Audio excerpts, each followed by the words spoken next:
Hello everybody, I am Lou the Teller, here to tell you something really important to share. Today we are ranking every single Home Alone film that I can watch or sometimes can. So without further ado, let's start the ranking.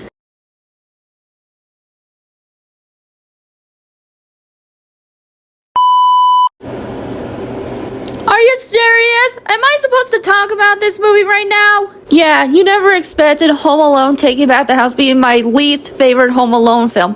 Why? Because the movie never explained everything. One, it never explained how the characters got these things. Two, it never explained why Peter ended up with Maddie. And three, it never explained why Kevin is such a broiled brat in this film.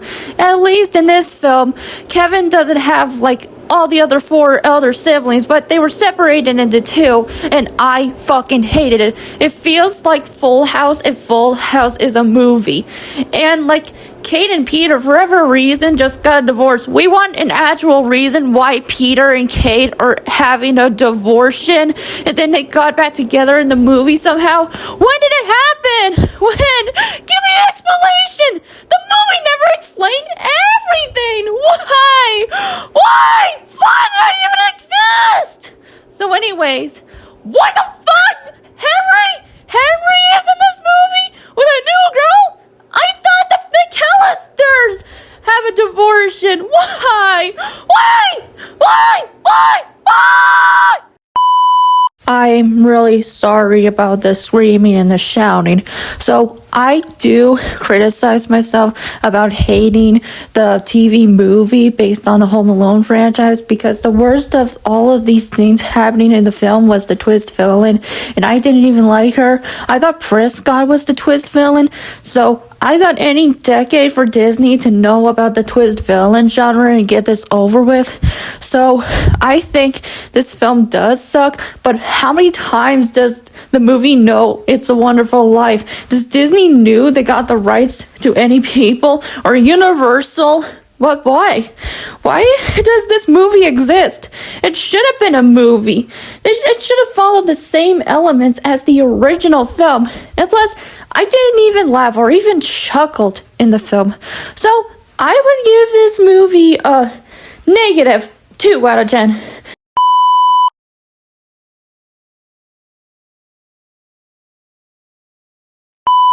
I think this is the second TV movie I am gonna watch. Why? Because the protagonist, Finn, is probably the worst protagonist in any other Home Alone franchise. And plus, his sister didn't do anything. Everybody is such an idiot in this film. They didn't know what to do. Finn doesn't know that the ghosts are hidden here, but later it's just a secret room. The vent, everybody in this room and this movie are total idiots. They didn't know what to do, and they don't know where the traps have been hidden. Finn is just Gen Z in this type of Home Alone franchise. Finn should have been a character, and Finn should have a brother than a sister, because everybody in this movie is an idiot.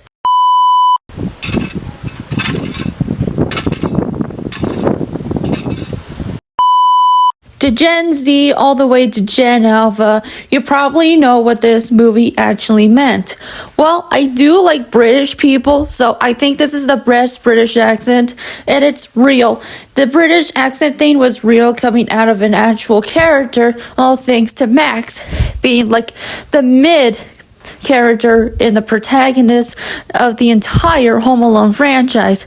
I do think that the burglars were nice people, but I don't think that they are twist villains. But there are no villains. This is Home Alone of Encanto. I think it's pretty cool. No villains in this film. Kevin should have been in the film instead of Buzz. It could have been just the Angry Video Game Nerd episode all over again. So the British kid is totally my favorite thing in the film. But then yet again, it's just one of those goofy movie moments. It's the same movie. The first one, it's the same movie, but with a British character. Congratulations. I will give you a golden star of having the best British character I have ever heard from any other Disney Plus film.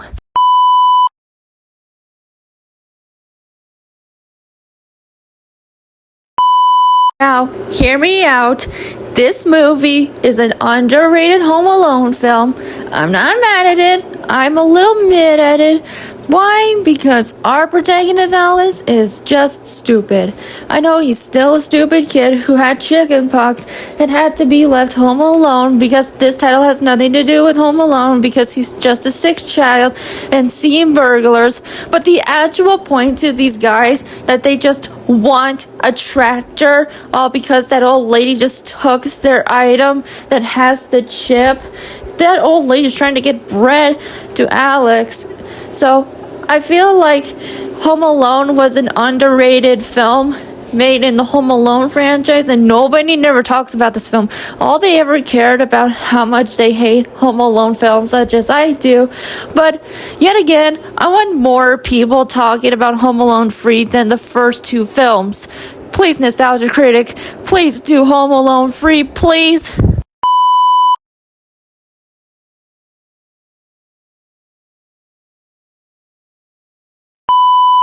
Home Alone 2 Lost in New York was one of my all-time favorite films, and it was my all-time favorite sequel when I was a kid, besides Cloudy with a Chance of Meatballs 2.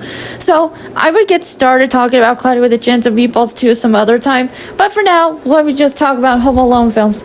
So, for the premise of this film, it does exactly have the same plot as the original film, but with different characters. Like, instead of the old man, we have the bird lady, where she explained why she married a man, but it's missing a piece about why was she broke in the first place and how she met the birds. Is she like Snow White or something? But then you got the Wet Bandits. Yeah, they're back, bitch. I know, they're back. Yada yada yada. It's the same old schnick. But we're in New York. And I think the best part of this movie, they have Tim Curry from Clue and Barbie in the Nutcracker. Wow, 2 Tim Currys in 2 different videos is fine by me. Maybe it could be the third one when I talk about Barbie and the Three Musketeers.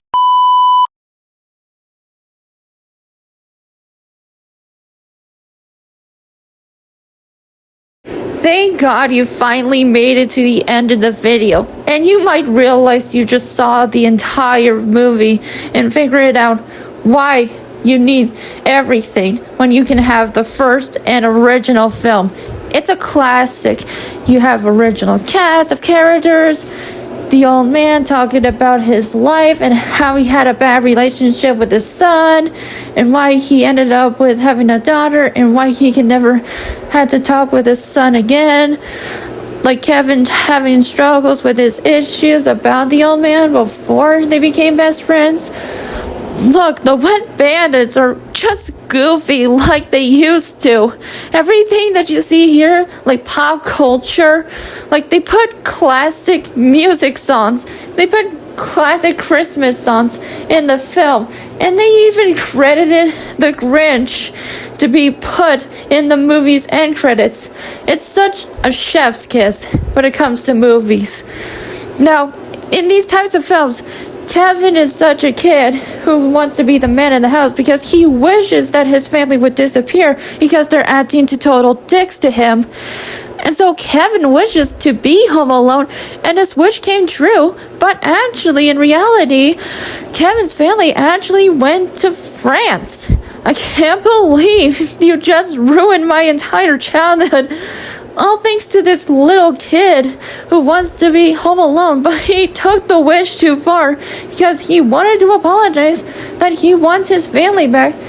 But setting all the traps to the burglars, Harry and Marv, classic.